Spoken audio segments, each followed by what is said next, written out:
I'm here at the Nordic booth at Embedded World 2026, and we're talking about Bluetooth channel sounding. Now, this is a very exciting new technology which allows you to use a regular Bluetooth signal, like a phone, for example, and it can speak to devices and work out exactly how far away it is from it. But it comes with all the same levels of security as the normal Bluetooth system, making it a great way to use for entryways, for example. You could use it as a good way of opening doors. Now, I'm joined with Joel, who's going to tell us exactly about what this is for and how you can get started with it, and the demo that they have set up for today. Absolutely. So we have today the nRF54L15 DK. It's connected to a Google Pixel 10 smartphone running channel sounding. So it's the first phone on the market that supports channel sounding, and it's using the Android 16 operating system's ranging manager to calculate the channel sounding. So what this is telling us is that we are seeing more and more availability on the smartphone side. So consumers are getting more and more phones on the market to add ranging awareness to their products.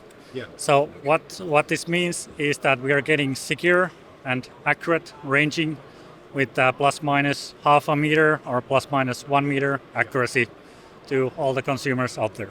Absolutely. And just to make it very clear to people who might not be so familiar with it, this is essentially doing the same kind of range calculations that other sensors can do, but this is doing it completely within the Bluetooth protocol, as I mentioned in the introduction. An example use case of this would be something like an entryway system. So with the technology that you're showing here, how does something like that work when it's compared to other smart devices? You have Bluetooth, obviously, you have a way of communicating to it. How does this make it different? How can it be a secure thing that someone can take their phone to a door and then that door will then unlock? Yeah, that's a great question. So for example, one other technology used for this is the Bluetooth RSSI. So that's using the signal strength indicator to calculate the distance. That is not as secure as channel sounding because it's based on the signal strength.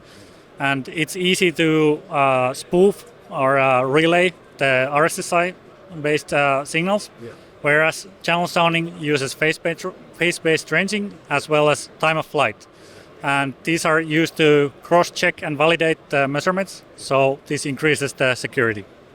Absolutely. And just one final thing, since we've talked about it so much on this channel before, the nRF54L15, which in many ways is a successor to the nRF52 series that a lot of people are very, very familiar with, is commonly known as being a more low power chip in terms that it takes a lot less energy. It can do a lot with a very low power draw, but also traditionally not something that is seen as having a ridiculously high level of compute. And yet, this is something that can work very happily on that development kit just as a communication protocol, and you can do a lot of other things on the chip as well concurrently. It has more than enough compute to do this, is that right? Absolutely. So that's one of the key advantages on the nRF54L15. It has also 20 or 30 to 50% more efficient power consumption, or lower power consumption. It also means that when you can process things faster, you need to spend less time being active on the CPU. Yeah. So that means you can also sleep faster, which also translates into better power consumption. Yeah. So definitely.